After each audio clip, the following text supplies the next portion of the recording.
kami anugerahkan kenikmatan hidup kepada mereka hingga waktu tertentu. Nah, Bapak Ibu yang dirahmati Allah Subhanahu wa taala, tadi pertama di surat Al-Anbiya ayat 87 dan 88 ya. Lalu kemudian di surat As-Saffat ayat 139 dan 148, dan terakhir di surat Yunus ayat 98 juga ya. Di situ disebutkan tentang kisah Nabi Yunus alaihi salam.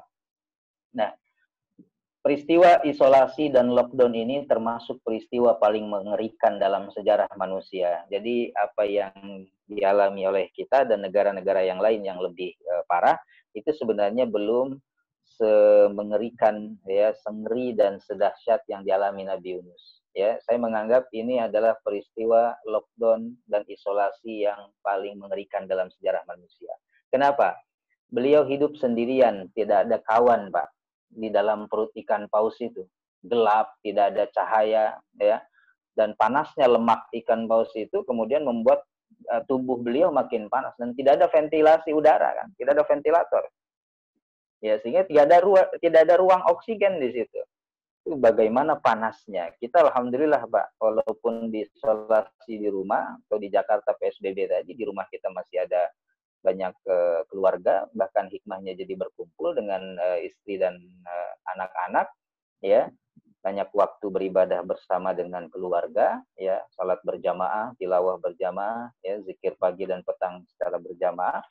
Nah, itu adalah hikmah ya, kita bisa banyak menghabiskan waktu dengan keluarga. Nabi Yunus apa yang dialami oleh beliau? Sendirian. Kita bisa bayangkan di perut ikan paus ya. Kemudian sepi, senyap, tidak ada sinyal, Pak.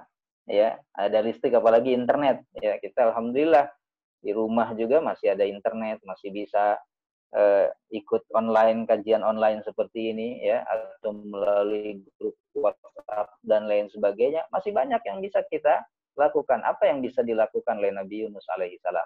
Ya, mau berteriak minta tolong pun mustahil didengar manusia. Kenapa? Di dalam surat Al-Anbiya ayat 87, fanada fi zulumat. Jadi Nabi Yunus itu berdoa dalam kegelapan yang berlapis. Ya. Jadi para ulama tafsir di sini menyebutkan kegelapan yang berlapis itu ya, maksudnya 3 kegelapan, Pak, ya. Pertama, gelap malam hari.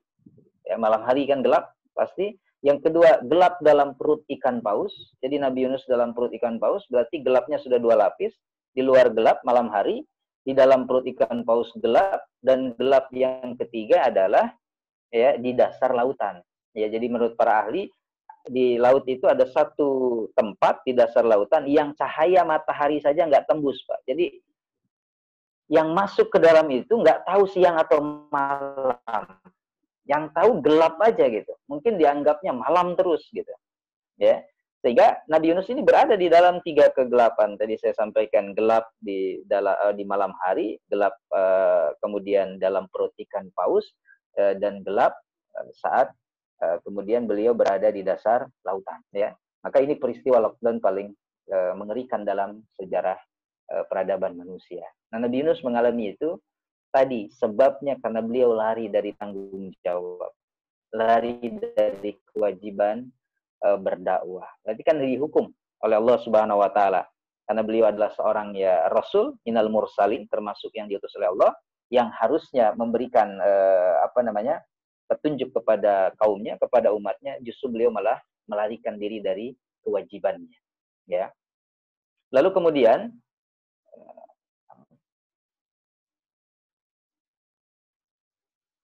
di dalam kondisi seperti itu, saya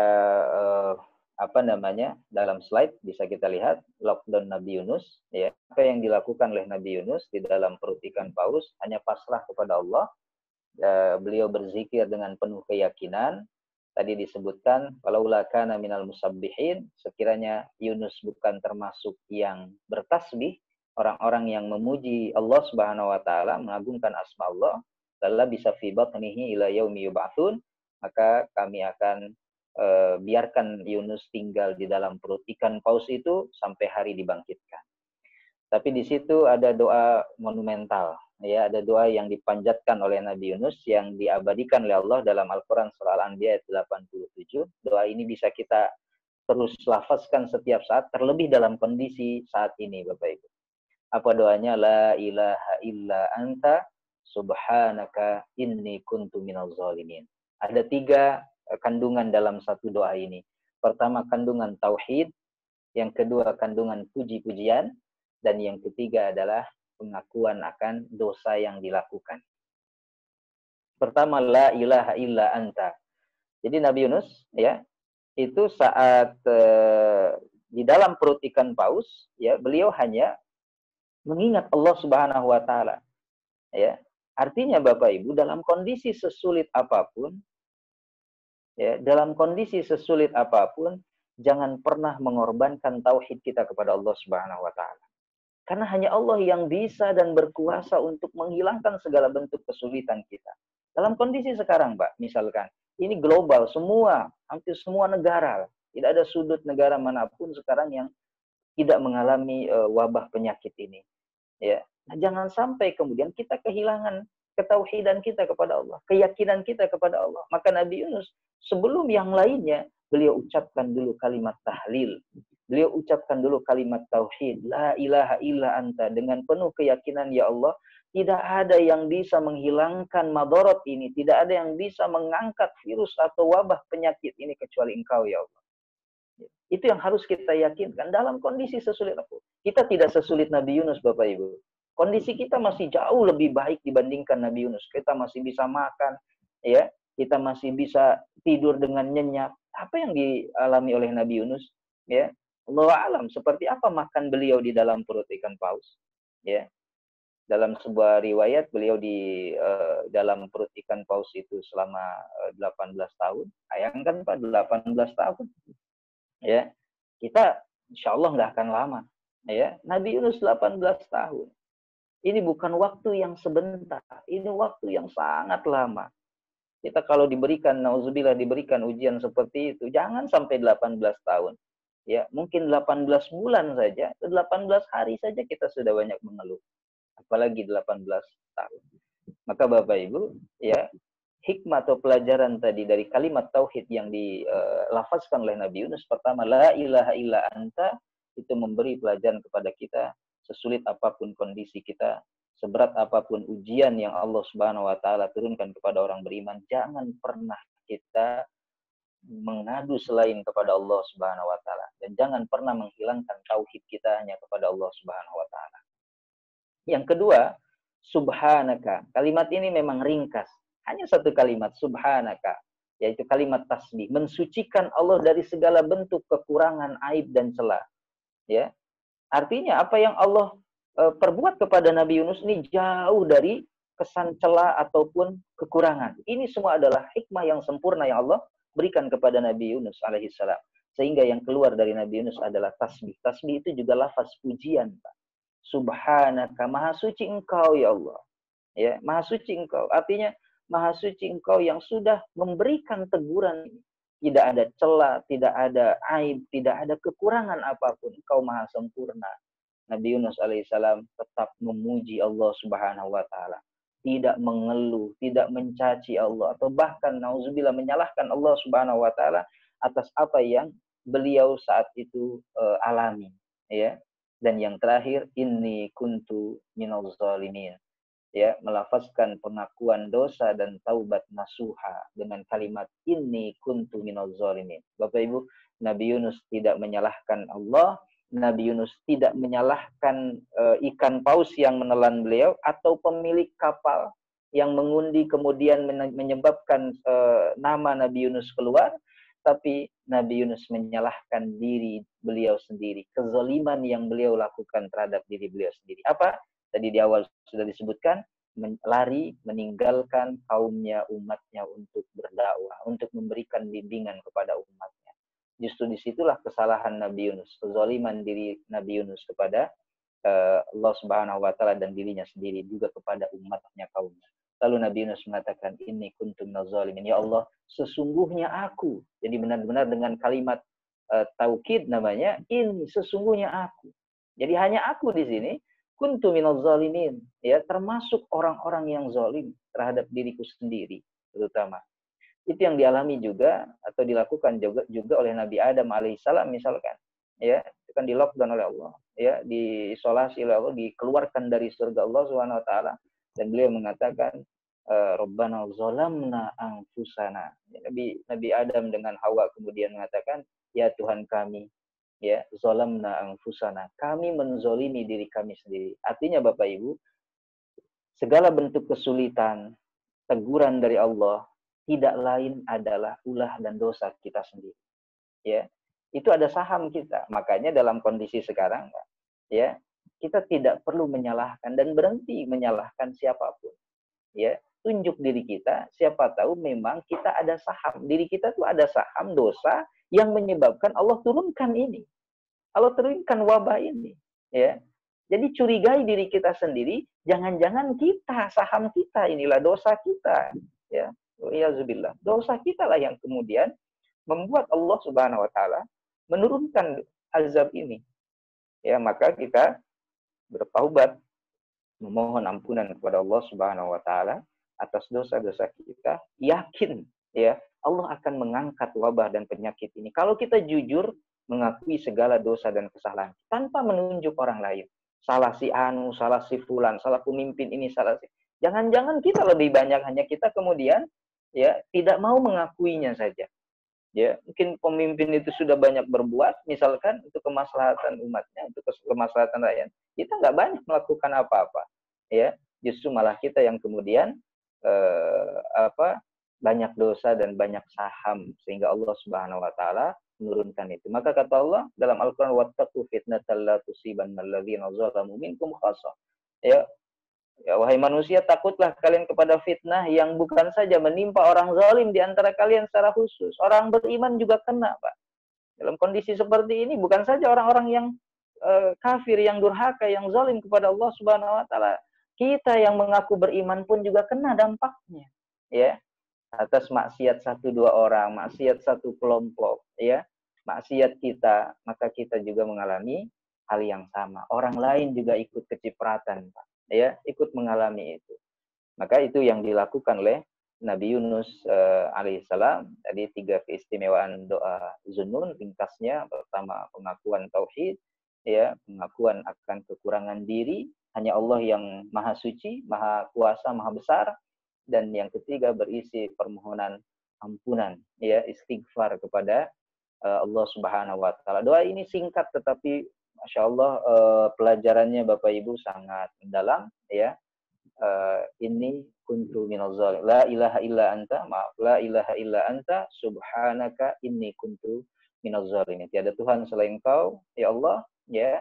Maka maha suci Engkau dan aku mengakui atas segala kezaliman yang aku lakukan. Maka akhirnya tadi dalam surah As-Saffat Nabi Yunus dikeluarkan, ya, walaupun harus mengalami 18 tahun seperti itu, ya, maka beliau kemudian dikeluarkan oleh Allah Subhanahu wa taala. Oh, mohon maaf, saya lupa, bukan 18 tahun. 18 tahun itu Nabi Ayub alaihissalam yang diuji penyakit oleh Allah Subhanahu wa taala. Lalu kemudian dikeluarkanlah Nabi Yunus alaihissalam dari perut ikan paus. Apa yang terjadi? Beliau dikeluarkan dalam keadaan sakit tapi disembuhkan kemudian oleh Allah Subhanahu wa taala. Kemudian tadi dalam surah As-Saffat, ya, ditumbuhkan sejenis pohon tebu, ya, yang bisa dikonsumsi, dimakan sebagai bahan makan beliau. Dan selanjutnya, Allah Subhanahu wa taala melahirkan ratusan ribu, lebih kata Allah dalam Al-Qur'an, ratusan ribu umatnya semuanya beriman. Fa'amanu, semuanya beriman, ya. Kemudian mereka hidup dengan tenang, dengan gembira, ya, sampai waktu yang Allah Subhanahu wa taala tentukan. Sebelumnya tadi Nabi Yunus lari hanya dari beberapa orang kaumnya saja. Jadi ketika Nabi Yunus sudah bertaubat, istighfar Allah Subhanahu wa taala, lalu kemudian dikeluarkan, yang akhirnya Nabi Yunus alaihissalam kemudian diberikan oleh Allah Subhanahu wa taala kaum dan umat yang begitu banyak, dan semuanya jadi beriman kepada Allah Subhanahu wa taala. Nah, Bapak Ibu yang dirahmati Allah Subhanahu wa taala, ya. Itu sedikit tentang ibrah dan pelajaran dari kisah lockdownnya Nabi Yunus alaihissalam yang diakibatkan atas ulah beliau sendiri, yaitu lari dari tanggung jawab dakwah, ya. Lalu kemudian Allah hukum beliau dalam perut ikan paus, dan selama itulah beliau bertasbih memuji Allah Subhanahu wa taala. Lalu kemudian akhirnya Allah mengampuni, ya, dalam Al-Qur'an tadi surat Al-Anbiya, fastajabna lahu, ya, kami terima dan kami ijabah doa beliau, ya, wa najjainahu minal ghammi, dan kami selamatkan beliau dari kondisi sulit itu, wa kadzalika nunjil mu'minin, dan demikianlah kami selamatkan orang beriman. Artinya pesan ini kita bisa ambil, Allah menyelamatkan orang-orang beriman ketika kita melakukan setidaknya, ya, minimalnya apa yang Nabi Yunus lakukan dalam kondisi terlockdown tadi oleh Allah Subhanahu wa taala. Baik Bapak Ibu, nanti mungkin bisa kita lanjutkan jika ada pertanyaan. Ini sudah ada beberapa yang masuk melalui pesan, ya, tertulis, ya.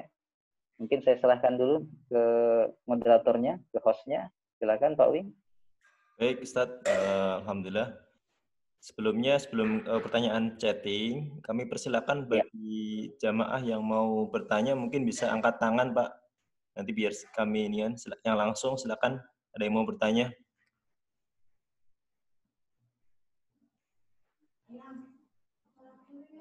Silakan Anda.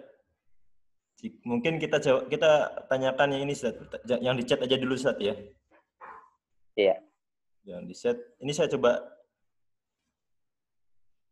Nah, ini apa namanya? Pertanyaannya saya coba ini, Ustaz. Coba saya gambarkan ini. Mungkin yang pertama, mungkin bisa ditegaskan lagi Ustaz sama ini. Yang pertama adalah apakah akhir dari umat Nabi Yunus? Nah, tadi sebenarnya sudah dijawab, mungkin bisa ditegaskan. Yang kedua adalah terkait dengan suara gelegar yang kemarin sempat viral ya Ustaz di Jakarta itu. Ada beberapa Ustadz yang menafsirkan bahwa itu tanda-tanda tahun akan terjadi. Mohon penjelasannya Ustadz. Tafadhol Ustadz, silakan. Ya, ya baik. Terima kasih.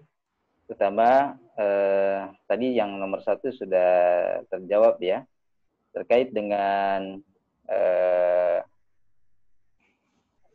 suara menggelegar, ya, malam Sabtu, ya, kalau tidak salah. Terus ada kemudian rekaman Ustadz yang menafsirkan bahwa itu tanda-tanda taun akan berakhir, ya, gitu ya. Mohon penjelasannya. Baik. Akan terjadi, di situ, akan terjadi. Tanda taun akan terjadi, maaf. Ya, tanda taun akan terjadi, ya.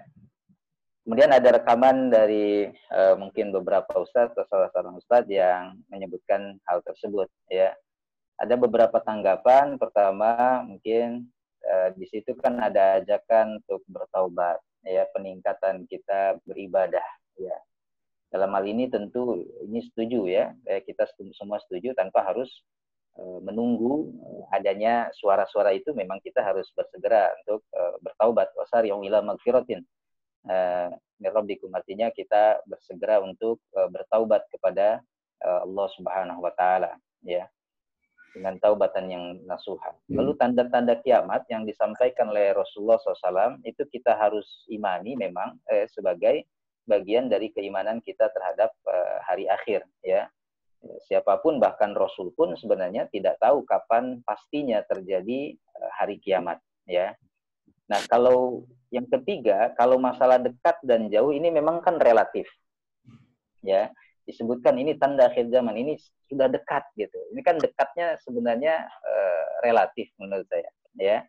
Nah, kita kan relatif, ya. Apakah dekat begitu saat ini terjadi, besok lusa langsung terjadi kiamat atau tidak, itu kan relatif, ya. Makanya tanda-tanda itu sekedar sebuah warning kepada kita untuk kita benar-benar jadi peringatan bagi kita untuk kita mempersiapkan. Kapan terjadinya? Ya, itu pasti akan terjadi. Tetapi tanda itu sebenarnya menjadikan peringatan. Kita jangan terlalu fokus kapan kiamat terjadinya. Karena itu pasti terjadi, gitu. Sebagaimana kematian itu kapan, kita kapan matinya, pasti akan terjadi. Nggak usah difokuskan dengan kapannya, tapi fokus untuk berbekalnya, ya. fokus untuk berbekalnya. Kemudian dalam hadis Rasulullah SAW mengatakan bahwa antara diutusnya aku dan hari kiamat tinggal segini, kata Rasulullah, sambil Rasul merapatkan telunjuknya dengan jari tengahnya. Artinya saking dekatnya, ya. Nah, para sahabat kala itu meyakini bahwa Rasul wafat akan segera terjadinya kiamat. Ya, jadi karena Rasul menyebutnya begini, Pak, ya, Rasul menyebutnya seperti jari tengah dengan jari telunjuk, gitu ya, maka difahami oleh para sahabat, ya, tidak lama setelah Rasulullah wafat lalu kemudian terjadi kiamat. Tapi ternyata sampai sekarang, ya, ya belum terjadi kiamat maksudnya sampai tahun ini. Kalau sahabat dulu kemudian menafsirkannya begitu Rasul wafat langsung kiamat, ya sekarang sudah 14 abad belum ada. Nah, para sahabat kemudian di situ hanya menafsirkan bahwa setelah Rasul wafat langsung kiamat. Tetapi ternyata sampai sekarang belum. Kemudian yang lainnya, seorang ulama misalnya di Palestina kemudian juga mengatakan bahwa banyak orang yang mengira, ya, bahwa Palestina tidak akan merdeka sebelum dekatnya waktu kiamat, ya. Padahal hadis itu tidak menjelaskan tentang kiamat, ya. Hadis itu menjelaskan tentang kekalahan Yahudi, ya. Dan kekalahan itu bisa terjadi di Palestina, ya, Indonesia atau di wilayah manapun. Sebagaimana juga tentang Panji Hitam misalkan yang suka dijelaskan oleh salah seorang ustadz, dulu orang mengira bahwa pasukan Abbasiyah tahun 100 Hijriah dianggap sebagai pasukan Imam Mahdi, ya. Karena mereka membawa panji hitam sebagaimana tandanya akhir zaman. Tapi ternyata sampai sekarang belum kelihatan. Lalu sekarang muncullah ISIS misalkan, ya. Panji hitam itu pasukan Imam Mahdi dan lain sebagainya, ya. Jadi saya secara pribadi bukan ingin mengabaikan peringatan, tapi jangan membuat kemudian orang jadi panik juga, ya, di tengah penyakit COVID-19 yang membuat banyak orang misalnya putus asa. Yang penting bagi kita adalah sekarang bagaimana bisa beribadah sebanyak-banyaknya, ya, banyak yang bisa kita lakukan untuk kita mendekatkan diri kepada Allah Subhanahu wa taala. Dan dalam kondisi ini juga Bapak Ibu hindari cocokologi, ya. Kadang mencocokkan ini, mencocokkan itu. Kemarin dikaitkan corona dengan surat An-Nur, wa qarna fi buyutihinna, ya, waqarna fi buyutikunna. Jadi tinggallah korna dengan corona, itu kan jauh sekali perbedaan. Tapi kan selalu ada ilmu yang mencocok-cocokkan, gitu ya. Jadi mari kita berhusnuzon kepada Allah Subhanahu wa taala dengan sebaik-baiknya, ya. Dan Allah bergantung kepada prasangka hamba. Jadi jangan sampai, ya, suara dentuman itu kemudian membuat kita fokusnya ke situ, ya. Itu Allah sedang memperlihatkan salah satu tanda kekuasaannya, maka bersegeralah kita untuk kembali kepada Allah Subhanahu wa taala. Baik, itu tadi ada pertanyaan apa lagi? Maaf.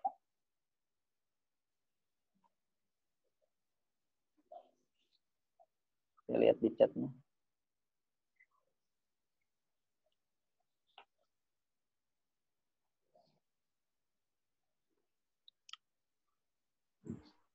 Halo, silakan. Baik. Pak Sidik ada, Pak? Sebentar, Ustaz. Pak Sidik, silakan. Baik, ya. Terima kasih. Pak Wing, terima kasih. Assalamualaikum warahmatullahi wabarakatuh, Ustaz Ahmad Yaman. Waalaikumsalam warahmatullahi wabarakatuh. Tadi disampaikan periode Nabi Yunus di dalam perut ikan, itu apakah ada riwayat yang menerangkan waktunya berapa lama? Kemudian Nabi Yunus dikeluarkan dari mulut ikan, dijatuhkan suatu daratan. Apakah juga ada riwayat atau penelitian yang sudah dilakukan, kemudian itu di daerah mana gitu. Itu yang kedua terkait dengan ibroh-ibroh yang sudah disampaikan.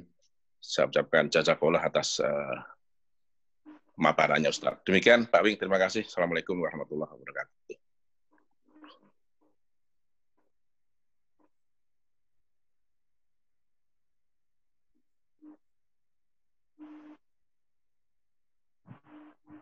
Baik, silakan Ustaz. Silakan langsung jawab, Ustaz. Baik, terkait dengan Nabi Yunus di dalam perut ikan paus, ada sebuah riwayat yang menyebutkan, tadi saya salah, Nabi Ayub itu 18 tahun, diuji dengan sakit. Nabi Yunus itu ternyata 3 hari 3 malam di dalam perut ikan paus. Ya, tentu 3 hari 3 malam pun bukan waktu yang sebentar, Pak, dalam kondisi gelap dan tentu tidak ada makanan, minuman, dan lain sebagainya, cahaya, oksigen, ya. Tetapi Nabi Yunus mengisinya dengan tasbih tadi. Nah, itu dalam riwayat disebutkan 3 hari 3 malam. Adapun yang kedua, ya, Nabi Yunus kemudian terdampar di mana ketika Allah Subhanahu wa taala menyelamatkan Nabi Yunus, ya, itu di sebuah pantai, ya, di situ disebutkan kaumnya Nabi Yunus itu disebutkan di sini, maaf saya lihat dalam riwayat itu kaum Ninawa, ya, disebutkan kaum Ninawa.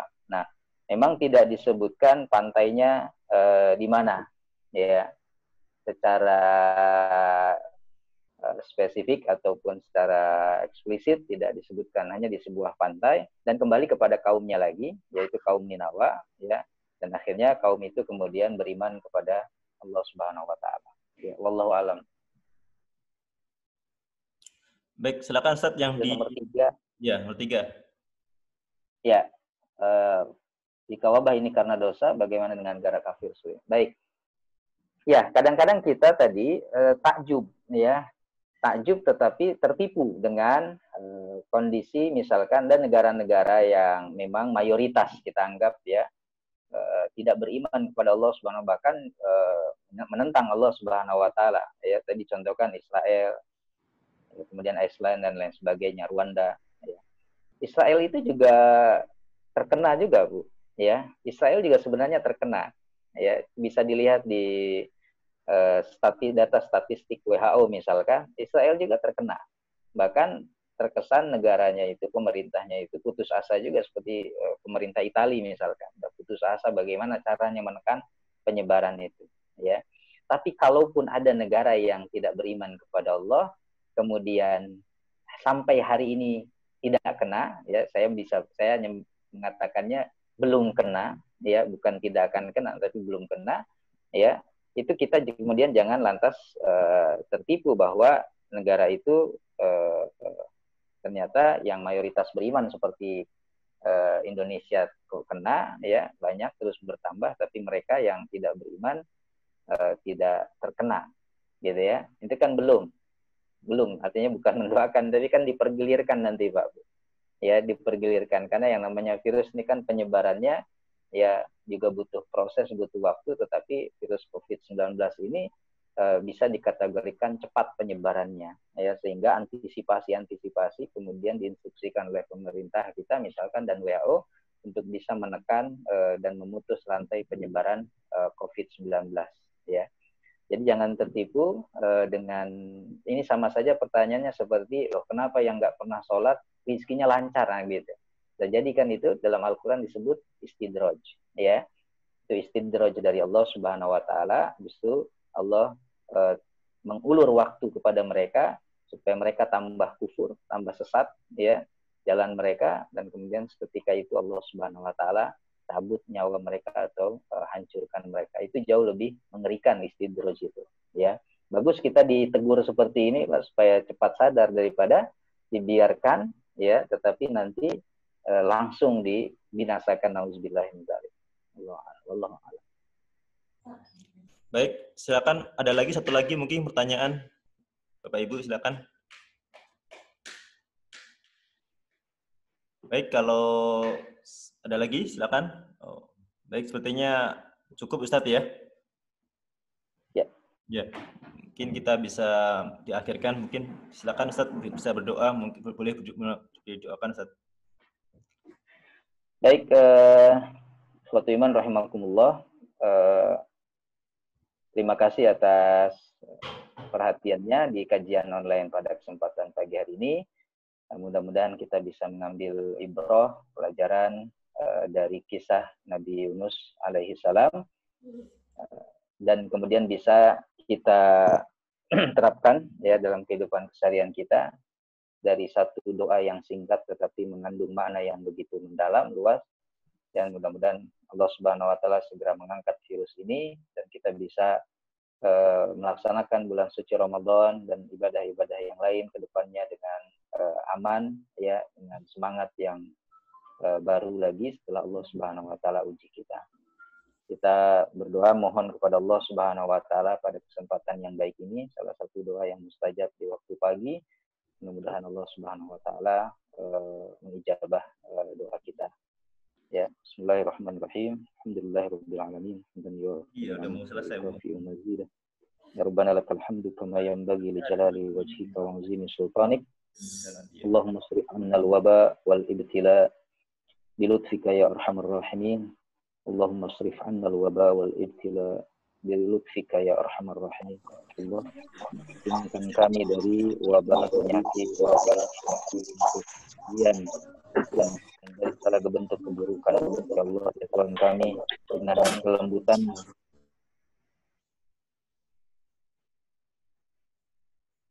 Allah ya pelajaran bagi kami ya Rahman, agar kami semakin dekat kepadamu, mempersiapkan bekal untuk bertemu denganmu ya Allah.